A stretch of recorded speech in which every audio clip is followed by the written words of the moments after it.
everyone. Welcome to another episode of Sideline Banter brought to you by Women of Fantasy Football. I am Sam Holt. And today, because poor Derek Tate has a cold, so let's wish him well, I am joined by my lovely dear friend, Kelly Singh, another lovely woman of fantasy football. Thank you so much for jumping on last minute. And again, we wish Tate well and hope that he gets better soon. Get well, Tate.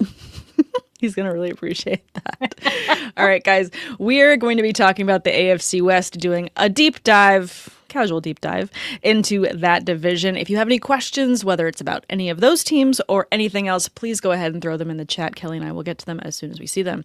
Kelly, let's just jump right in because the news of this week pertains to a team in this division. It's kismet when news like this hits, when I've planned a show ahead of time. So we got to talk about Fernando Mendoza. It came out that he is not going to be attending the draft. Oh my God, this is crazy. It's really not. It's really not. It's really not a crazy thing. And it really just shows that it's a slow news week because every single app that I click and open up to it is like just showing that as the main headline. Do you agree that this is just not news? This is just noise? I think after last season, that is just noise. But I feel like last season was the first time that we saw players choosing to stay home rather than go to the draft and have their moment. So I think I was clutching my pearls a little bit last season because what do you mean you don't want to have your moment? But this year, I like it. I like that he wants to be there with his family and experience everything that way. I think, and maybe because I'm just remembering, the COVID year where everybody was remote and we were just used to seeing that. But to me, it's really not that big of a deal, especially given his situation where he knows he's going number one overall. I feel like for different players, it probably means different things to have that walk across the stage moment with Goodell, shaking his hand, which, I mean, I'm in very rare company in that I'm talking to someone that's also shaken Roger Goodell's hand. Just, going to throw that out there and give a quick flex to the lovely Kelly Singh for having a lovely convo with Goodell this past Media Week season. Was it amazing? Yeah. Did you feel like you had that was a welcome to the NFL moment for you when you shook his hand?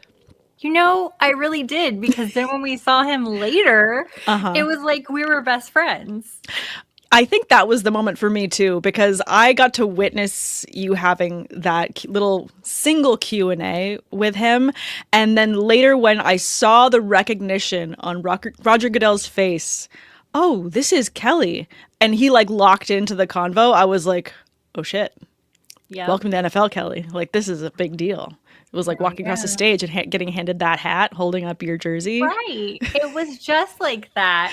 But had I known that we were already besties, I may not have worried about it so much. Just like our friend Mendoza. He knows he's going first. Yeah, he's going first. He wants first. to be there with his friends and family. He doesn't need to solidify it with a handshake.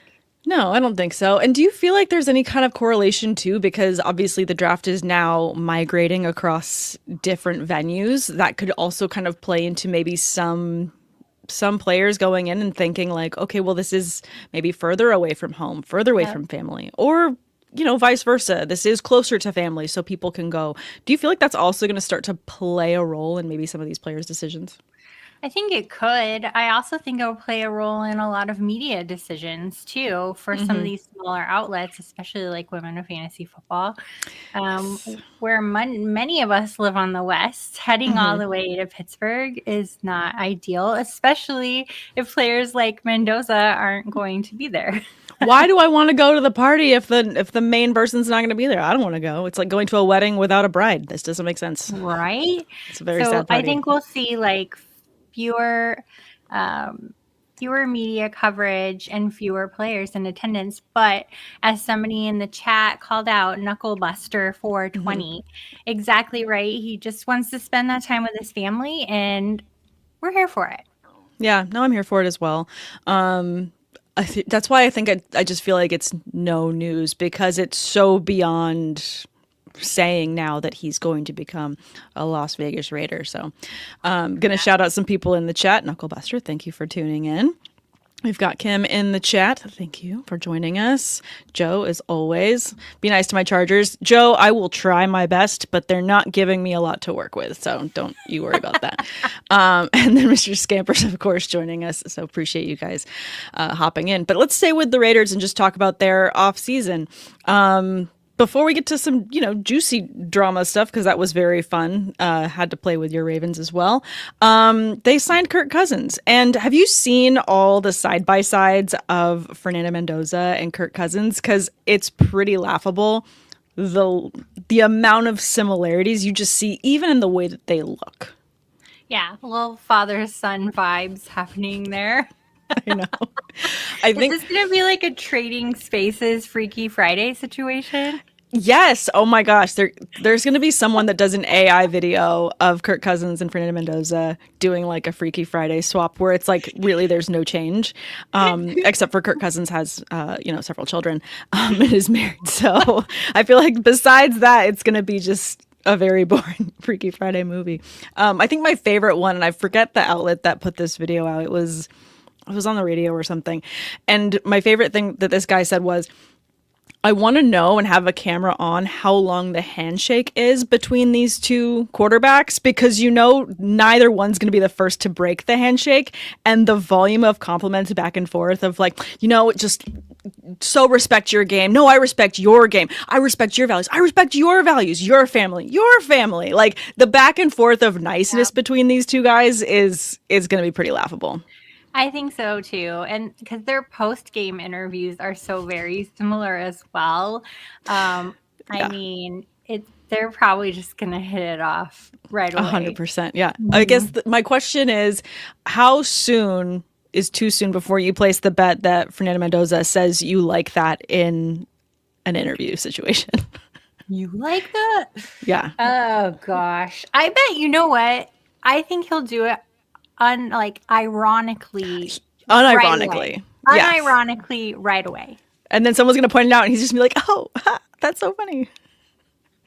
Yeah. Oh my god, I'm excited to see that combo. But again, I think that it's an interesting pick to have Kirk Cousins join him, because obviously he's such a veteran, and everyone knows him for his personality, for his values.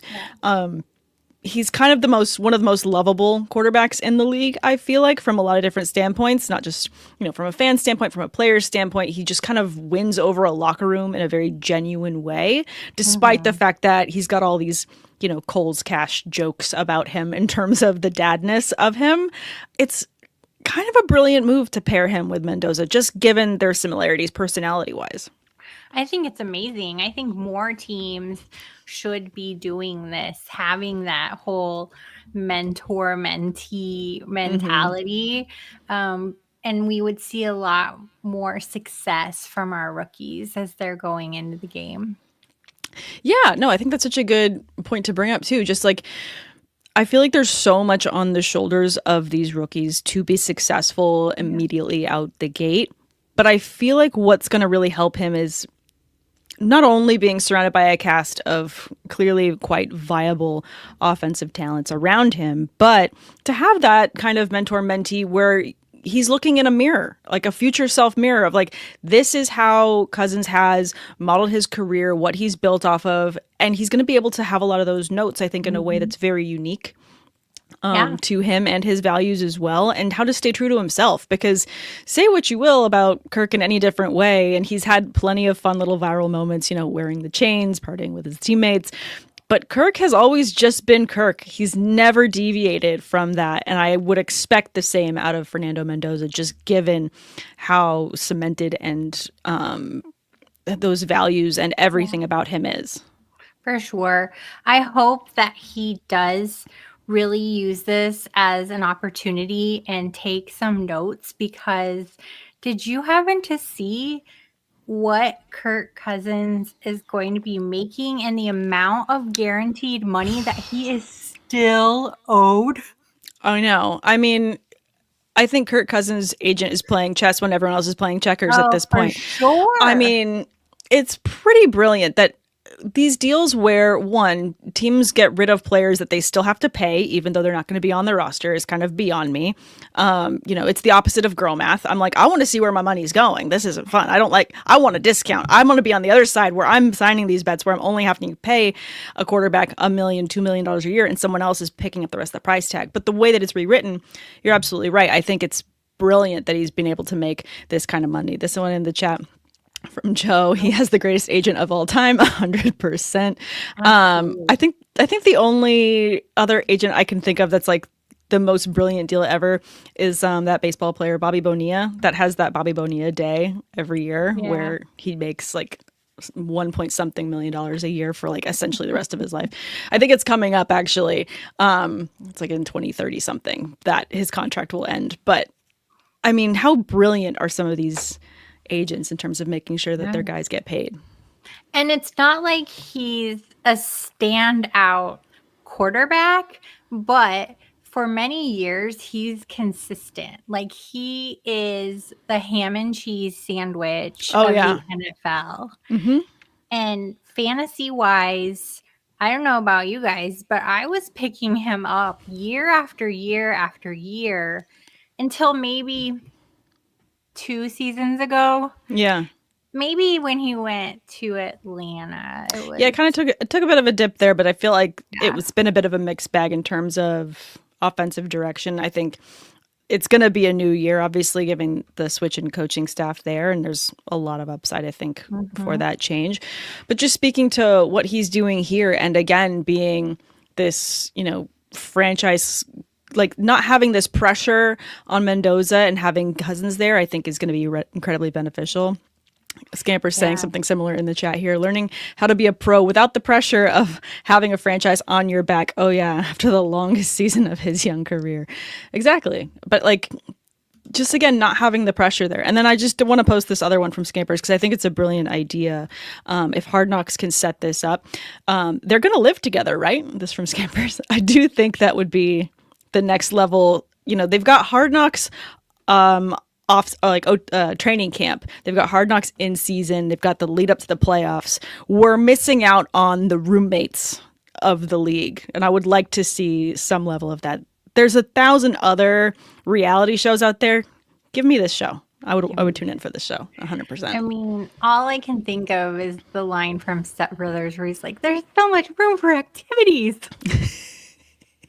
I need photos of them in plaid and looking off into the distance. Like, that's what I need.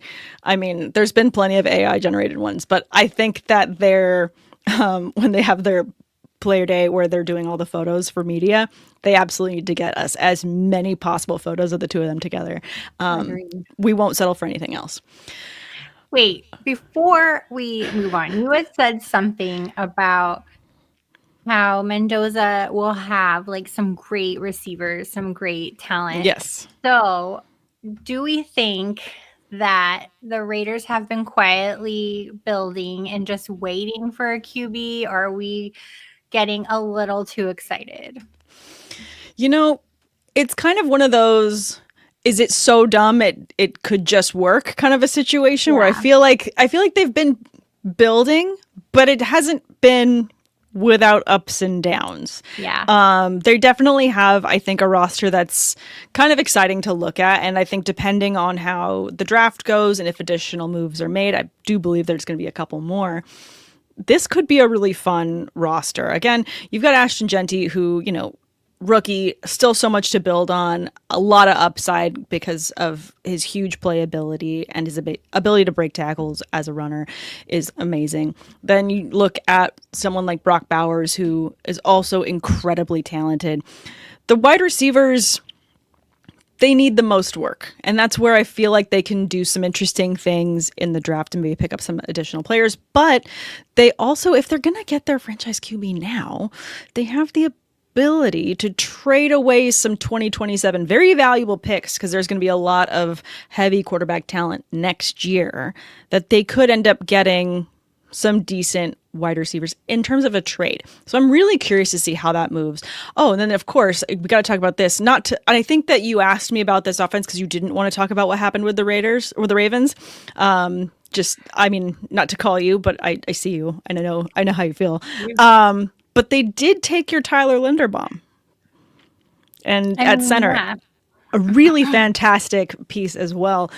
I think when you talk about building this in a clever way, there's a lot of talent here, and especially little bits and pieces that they added on defense as well, that I think make it very arguably fun for the Raiders going into this season.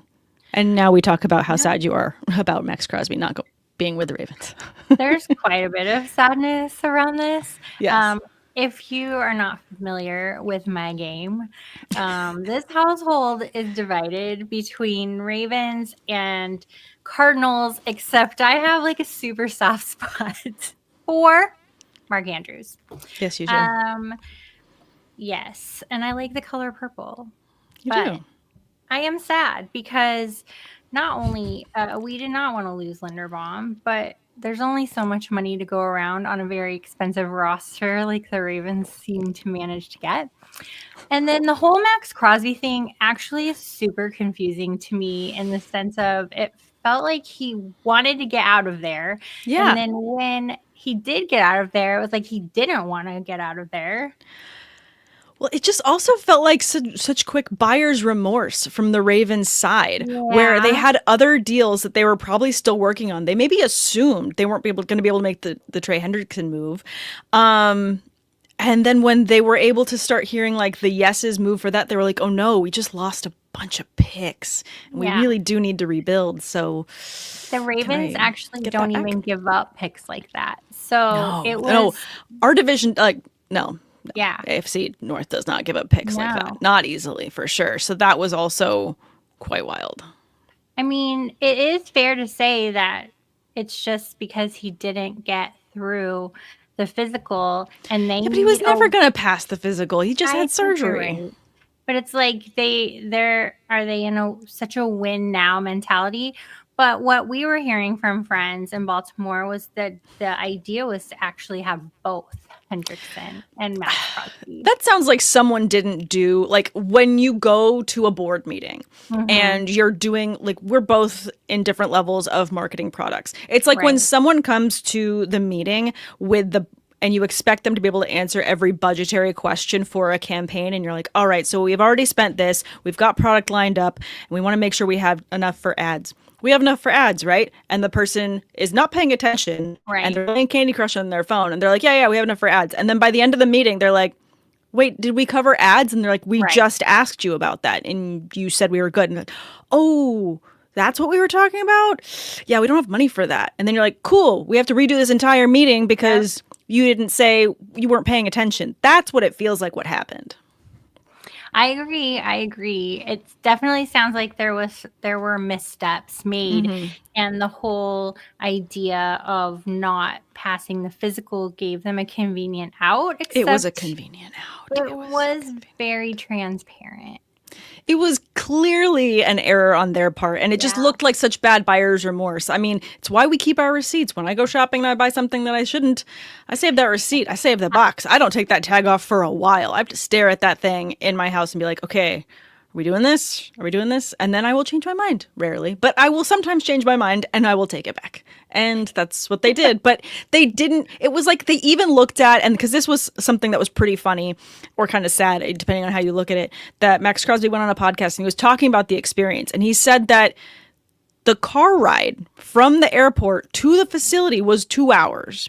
He was like, really? So did they also get that Uber bill? And they were like, shit, we're really spending money we don't have here. Maybe. But that really was... That was a bad look. Come on. I think it was blown out of proportion because there is nowhere to get fast. Chopper him in. He's Maxx freaking Crosby. Like, this is ridiculous. I guess they could have choppered him in. But as far as traffic from either of the local airports, it takes about 2 hours. I know from very personal experience. Scampers with this. After a commercial flight. Was it a commercial flight? I heard it was a commercial flight. I heard it was too. I'm sorry, but when you pull a player of this caliber that's going to be worth this much, at that point, isn't it kind of a write-off to like do the private flights, get the chopper. Like, this was a business expense. I know that there's plenty of things that people write off on their taxes that are much worse than just that. So, like, there's got to be a way they could have afforded this. I think the problem, not a problem, but some of the comments I was seeing were more like, couldn't they have flown him into a closer airport? No, they're both equidistant. They both take 2 hours to get anywhere. Get to the chopper. The answer would be no. He wouldn't need a chopper to have gotten there any faster. I hope that puts that to bed. We're just here solving all the problems for everybody. It's fine. All right. But, I mean, that was beyond weird. I think my takeaway from looking at so far, the offseason moves of the Raiders, seeing them sign Kirk Cousins, knowing they're going to take Fernando Mendoza, them being okay with keeping Maxx Crosby. And it seems like whatever was the smoke that was the fire to make Crosby want to leave, after the other moves that this team has made and them saying, like, if you want to stay, this is what we've been building. And he's like, yeah, I want to stay. Yeah. Like, to me, when you go through a rough patch and, you know, relationships, friendships go through rough patches, if you're able to go through something that is, you know, difficult on both ends and you can meet in the middle and shake hands, it makes that relationship stronger. For sure. And I think that's why we didn't see more of a to-do about the whole situation, because things were a little hinky on his side too, I think. Yeah, exactly. So it definitely feels like, you know, you could say there was egg on both their faces in this situation or in this fight. And then they just sat back and said, you know what, we're going to be better off together. Yeah. Look at what we're building up for this season. And we're going to start comparing the rest of the teams in this division as well. Because when you stack this up, this does feel like it could be a division that's totally up for grabs. So with that being said, I do feel like we should move on to the Broncos, another team that has done some different signings or not enough signings, depending on your camp. But the Broncos obviously made a big playoff run. They looked really good. Sean Payton's team that he has been constructing looked good. They looked viable. They looked ready. They fell short, obviously. And I do feel like there's a lot of things they need to continue to address, and I'm hoping to see some moves again in the draft and maybe some additional trades. But they did address the wide receiver position, which I think was a really big gap in signing Jaylen Waddle from the Miami Dolphins, which we already covered the Dolphins, so we don't have to talk about that dumpster fire. But Jaylen Waddle has been saved. He is on a team that needs a talent like him and is going to use him immediately. So I want to know from you, what was your immediate fantasy lens reaction when you saw Waddle going to the Broncos? I was like, oh my gosh, poor Florida. Like, just like, what is happening in Miami? What are they going to do? That was my first immediate reaction, actually. I know. It's because you're a considerate and thoughtful person who shares, like, empathy and emotions with others. So you're like, oh no. Yes. I was feeling like, oh no, if I was a Miami fan, I'd be so sad right now. Yeah, sorry, Kim. You don't have to go back and re-listen to that episode if you don't want to. She says, thank you for not talking about my Dolphins. Yeah, we already did it. And to be fair, it was brief. But let's continue talking about the Broncos. I think this is a great move. So they acquire Waddle from the Dolphins for a 2026 first-round pick, a third-round pick, and a pick swap. Yeah. Again, for a team that needs to do a lot of rebuilding, really smart to go ahead and collect those picks on Miami's part. But in terms of what Waddle does for this offense, when you compare what the rest of the receiving room was doing this offseason, your leader in receptions was Courtland Sutton with just over 1,000 receiving yards and 7 touchdowns. Everything else kind of trickles down in a way that makes you not so excited fantasy-wise. But when you look at the stats for Bo Nix in terms of where he was in the league, he was 8th in the league in passing yards this season. First in passing attempts. By comparison, that completion percentage needs some work, as he was 25th. But when you have someone like Jaylen Waddle who can make catches out of anything, this is a great ad. I agree. I think that Bo Nix is an amazing talent, especially for fantasy football. If you're trying to find a quarterback that you might be able to get a little bit later rounds, but is going to consistently score points, I really like Bo Nix, and giving him more people to throw to is the best idea ever. Absolutely. He needs that. I mean, the thing is, he's got the volume in the tank. He's capable of giving us all that volume. And I think that's also kind of what's most exciting about seeing what he can do with another year in this offense and in this scheme.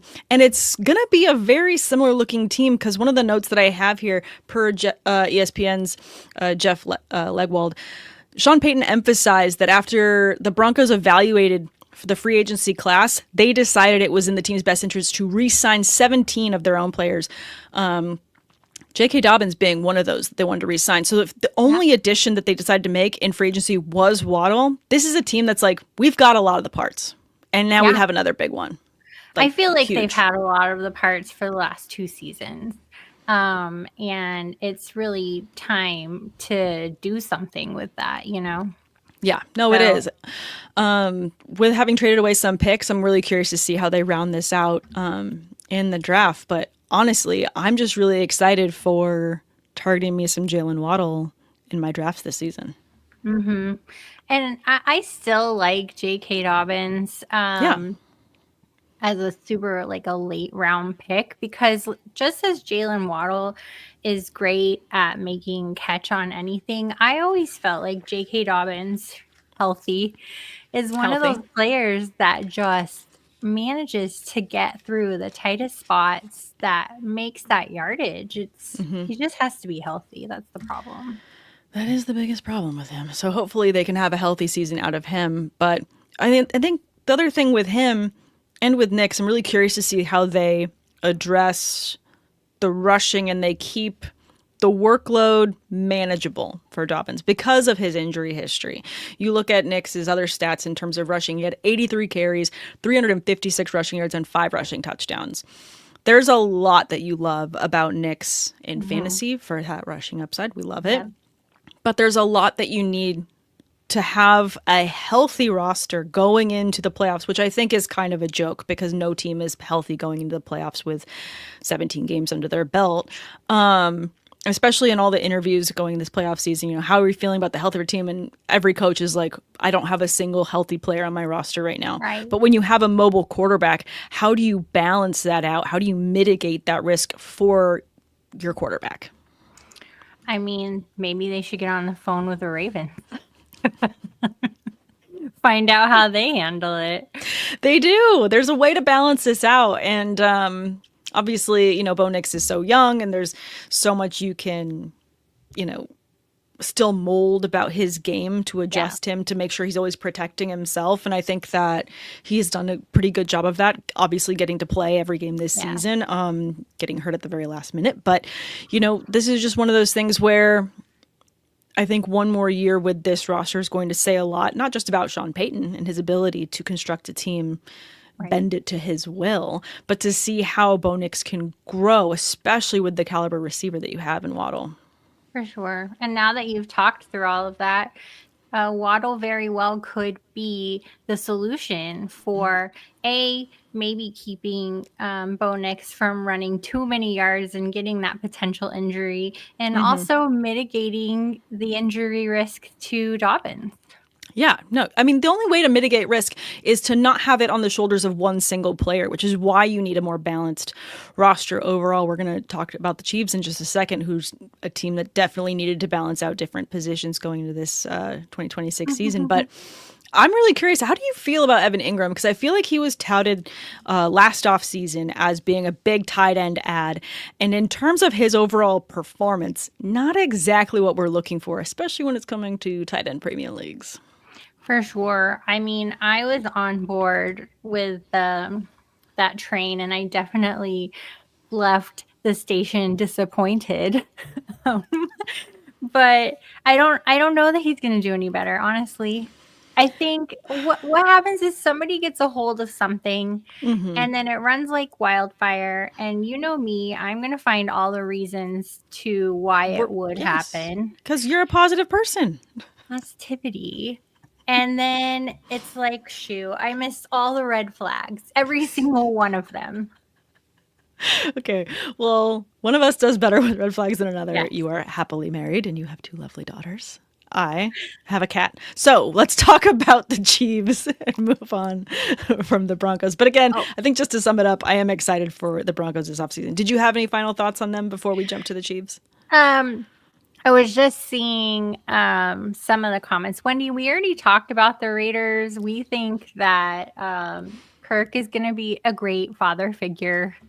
So rewind, watch the start of the show where we kick off with the Raiders. And then what was that? No, I was going to say, actually, you say father figure. I feel like I could make a Taylor Swift level playlist for this combo of Kirk Cousins and Fernando Mendoza, father figure being one of them. I mean, I'm older, and my mind goes to George Michael, father figure. Well, she sampled off George Michael, so she did, and so there's a co-song authorship with George Michael for that song because Taylor always credits other artists. She does. Then the other one was, does Waddle really help Knicks that much? I think he really does. He really does, just for the reasons that we kind of mentioned, even if it's only to help mitigate some of that ground running injury for him or for Dobbins, who happens to be lead back. So, absolutely. And I think the thing is, with a mobile quarterback like Bo Nix, to your question, Joe, how much does this really help him? It helps open him up because, I'm sorry, but with the speed that Waddle has, if you're a defense and you're scheming up to go against Waddle every game, you could argue that he's going to have maybe some double team coverage on him. He's going to be seeing a lot of looks. You're going to start to open up the field when you've got him out there in a way that's going to make Bo Nix even more valuable, because if you start to get that separation, he's going to have a lot more ability to run. But then vice versa, you can't leave that door open, so you got to find balance. And again, Waddle's one of his best things is his ability to get space against a defender and ability to make a catch out of literally anything. I mean, cue most catches he had off Tua Tagovailoa. Right. Yeah. So kind of love it. I love this from Skippers. Cats in the Cradle. Yeah, also a good song. Yeah. Except hopefully Kirk doesn't give him the brush off. I mean, yeah. No, I'm sure he won't. No, it's Kirk Cousins. He would never. Are you kidding? No, he's too much of Scampers saying, you'll find your green flag. Kirk Cousins is our green flag. He's just a walking green flag. Yeah. He is. In my life, I don't know. We'll figure it out. But we talked about Swifties. Travis Kelce's returning to the Chiefs. News. Kind of. I mean, we kind of saw that coming. I can't imagine going into a 14th season that he would move away from something. He's got a steakhouse in Kansas City, guys. Like, he's staying as long as the checks keep clearing and he keeps getting catches. I mean, that was very not exciting. But how do you value, again, if you guys don't follow Kelly Singh for anything else, her tight end knowledge and how she plays the tight end premium is something to be admired. So, Kelly, how do you value Travis Kelce? Because every year there's moments where it's like he keeps dropping, but then he pops back up in terms of, draft value. This is another year of that. I'm probably going to get a lot of hate for this. Ooh, I'm ready. I'm going to drink my rosé while you say it. What I am thinking, what I am seeing, I mean, if you watched any of the Chiefs games last year, it felt like Kelce came in as, I don't want to say garbage time, but it was like, okay, we've done everything else. Now let's do this. It doesn't feel like he has a feature role anymore, even though he's constantly on the field. Yeah. He is not Mahomes' target anymore. And I don't have any opinion on why or why not, but what I do see is a player that is, while he's on the field, he's getting fewer targets, and last year was a prime example. I think that what emphasizes that feeling is the low touchdowns. It's the low yardage. Because technically, low fantasy points. Because technically, Kelly, he was the leading receiver for the Chiefs. Technically. And I feel like it needs an asterisk because the Chiefs did not look like themselves last year. It's like one of those Snickers commercials where it's like, you look hungry. No one was eating their Snickers. No one looked like themselves. Exactly. But the most targets, I think, because everything else was so spread Everything out. else was so spread out. I think it also had a lot to do with the fact that that running game struggled immensely. When you're going back, and this kind of feels like, again, I make a lot of dating analogies on this show because I feel like they're applicable, but it felt like a backslide for the Chiefs to be relying so much on Kareem Hunt in the running game. It's like, guys, what are we doing? Like, why are we doing this? So I do feel like their signing of Kenneth Walker, Super Bowl MVP, let's call him by his full name, Super Bowl MVP Kenneth Walker III, to a 3-year deal worth $43.5 million, 28.7 fully guaranteed, is going to be a huge ad for them because I think that the lack of running game really put a damper on that offense. Yeah, 100%. I'm so distracted with the chat. I actually should probably close it because I keep looking at it. I'll go back to it. And we're drinking, and I'm like, can you repeat the question? Cheers. Cheers. Okay. Let me just get to the chat because Scampers is in here just causing all kinds of chaos, and we love him for it. Scampers in here saying, no punishment for Rasheed and Kenneth Walker III equals better offense. I think this might be a comeback F-it year for Travis. I kind of agree. This is also a year where he's going to come into the season a married man. We know that the wedding's happening. As a Swiftie, it's happening. And if you want to believe the rumors, it'll be June 13th when they're getting married. But I also love to lean into the idea that happy players play better. This is a man very much in love, and he's absolutely crushing it. Me right now. But I was going to You lived with me for like over a year, so of course it's rubbed off. Oh, it's rubbing off. Which is fine. Because I am a delight. Anyway. Yes, you are. What I was going to say. Oh my gosh, Joe's saying this. Typically gain weight after getting married, though. Okay, but he's going to go from getting married to the honeymoon to training camp. And I'm sorry, but he's marrying Taylor Swift. This man has a lot to keep up with. So I don't feel like he's, taking a dive there. Although apparently she does make amazing sourdough bread. It's a lot of carbs. It is also a big man to keep, fed. I think it trades off and balances it out. True. But I think the opposite. I think he's going to be like, I don't need to do this. I like to do it, but I don't need to do it. So I'm here. I feel like it's going to be a lot like last year. Like, I'm here. I'm your emotional support receiver. I'm your emotional support, Travis. Mm-hmm. I would love to buy into the whole, like, fuck it, come back. But I just don't. I don't see that. I see it more as just, I'm here. Yeah. No, I don't know. I feel like you can't. What is his sign? What's his sign? I think he's a Libra, but you can Google it. All right. Because I know Taylor's a Sagittarius. Not that I'm really showing my Swiftie side right here. Just in the chat saying he was thick last year. Scamper saying the same thing. Literally a perfect analogy, Helly. You're just crushing it. And Joseph is a Scorpio. Good to know. Everyone, sign off on your signs in the chat. As well. There you go. That's why you guys see eye to eye. Supposed to be. I'm just going to throw this out there. It's supposed to be the end of a painful drought of carrying everybody's burdens for Scorpios for years. And this moment is our moment. So buckle up. Pausing on the fantasy analysis to bring you your, what's it called, horoscope? Your horoscope. Okay, Travis Kelce is a Libra. Yeah, so he's just happy to be here. Good Highly friend. compatible with Taylor Swift's Sagittarius sun. I know.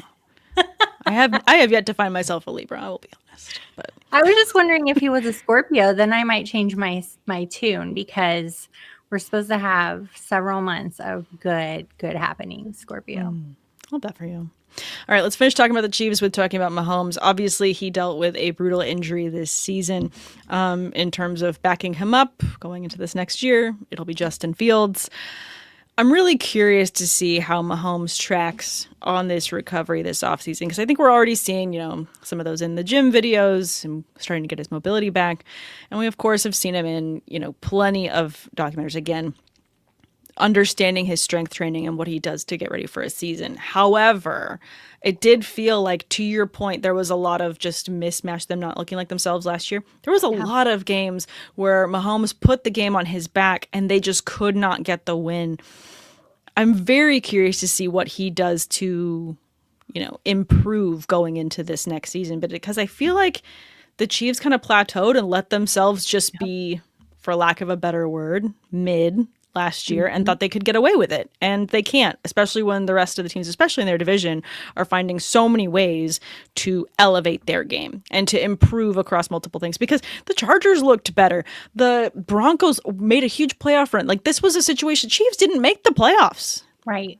That is not their normal as of recent history. So I do feel like a lot of this goes back to Mahomes and says, what are you going to do to continue to reinvent your game? Because you can't be a great, you can't get the Brady, you can't get the GOAT card until you've been knocked down and you come back. So how does he come back from this?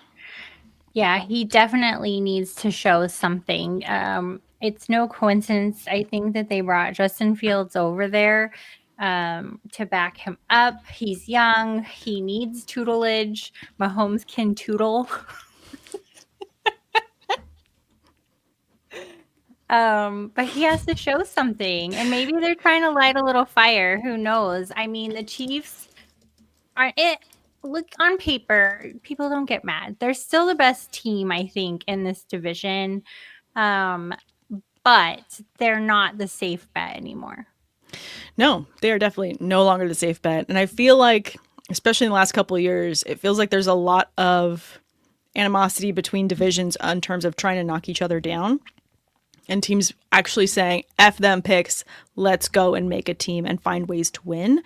This is definitely a division that is going to be completely open until they can remedy this. Yep. I will say that they have also brought back Eric Bieniemy, an offensive coordinator. That was a big part of a lot of those big numbers and big stats that we saw from Mahomes in years past. So I do feel like you're going to hear a lot of that going into this offseason from a fantasy perspective, that this offense should be reinvigorated. They should be getting back to a lot more high volume, and we should be seeing more passes out of Mahomes, plus just more creative plays, just because you're bringing back an incredible coach like Bieniemy. And even Travis mentioned on the podcast that he was excited coming into this next season because they brought Bieniemy back. So I'm really curious to see what that does for this entire offense. And again, I do feel like Kenneth Walker is going to be a huge add if he stays healthy. Yeah, that's always key.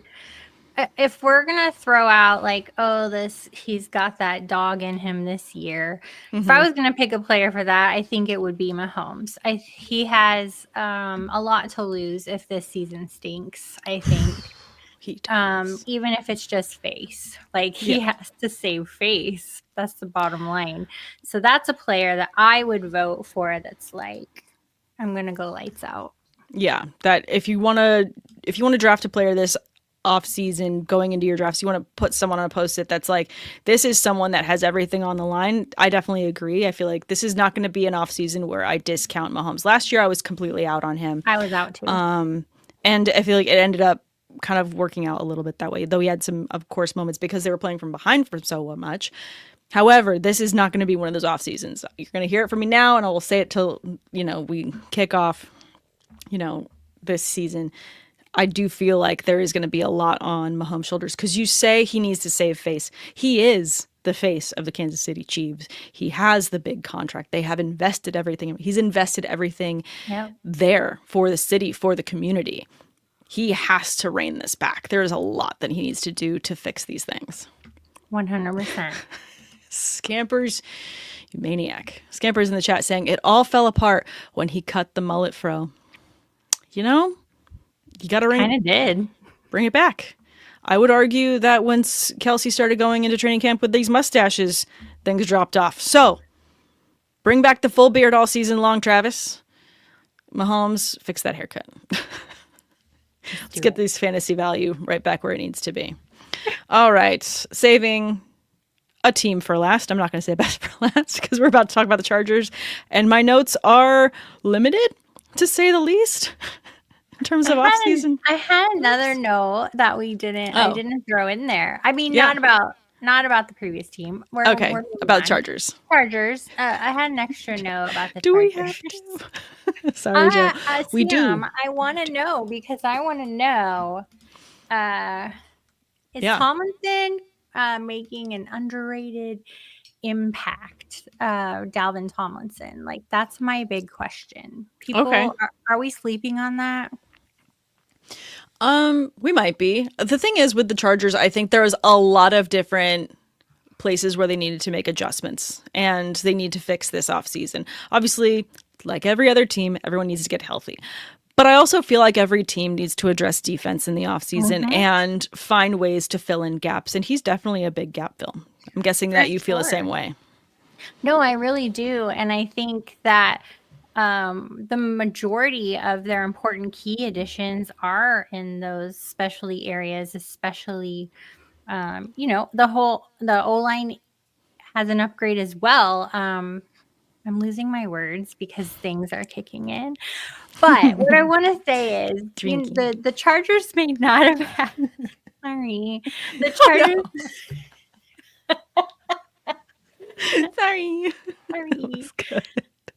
The Chargers may not have gone like, call the paparazzi. We're gonna, make a big splash. Make big flashy signings, yes. It is functional. Everything they did was just functional. It is like, the big comfy couch. That's what it was. It's not leather. It's not, it doesn't have that fresh new couch smell. But it's comfortable and it gets the job done and it's sturdy. Yes, absolutely. Scamper's saying here, getting 2 all-pro caliber tackles back is again huge, in addition to Tomlinson for sure. But sadly, Joe, and I agree with you here, saying just our interior is meh. Yeah, meh. That's really what I was just taking a look at some of my notes. So Cole Strange, that's an upgrade for them, and that was a signing. So I think that's important. And then also, totally gonna ruin his name, but they have a new center, Tyler Biadasz. I can't say Biadasz. But Biadasz? Word on the street is that he's a good one. He's a good one. So they're trying to beef up that interior, as you mentioned, but Dalvin Tomlinson, shoot, that's like a big upgrade too. Definitely. And you have to hope that with these additional kind of cozy, comfy ads, things to just pad up. Again, to your point, we haven't seen something that's rolling out the red carpet necessarily, the big flashy, they signed so-and-so. But you need to shore up all of these things in order to have your offense succeed because, Marion Hampton getting injured, that was absolutely brutal to start the season too. So getting him back healthy is going to be huge. Ladd McConkey obviously had some great moments this season, but having a consistent wide receiver 2, Quentin Johnston had 3-4 weeks where it was just like, he is who we thought he was, and then immediately fell off a cliff. And then Oronde Gadsden just being, again, to your love of tight ends, I'm sure that you ended up making a few pickups of him going into this season, but there was no consistency in that second wide receiver, or second receiver, I should say, including the tight ends here, for them to hang their hat on. And then again, with Hampton coming back from injury and not being 100%, getting a couple plays in here and there, they didn't have the tread on the tires to keep up all season. Yeah. You said it. You said it all. That's a great take. But I'm wondering, done. We'll sign off. Goodbye. Having said all of that, if the Chargers fail again this year, is this a coaching issue? Is this maybe we don't have the right personalities of players together? I think it becomes a GM issue more so than a Harbaugh issue because he's so new still and he's only working with obviously what he's being given. And if there's any miscommunication or any level of, well, you're not giving me the pieces I'm asking for, I think there could be a lot of said for that argument. Then I think this would be more of a GM issue addressing it in next season that I would forecast in terms of big moves rather than a coaching issue.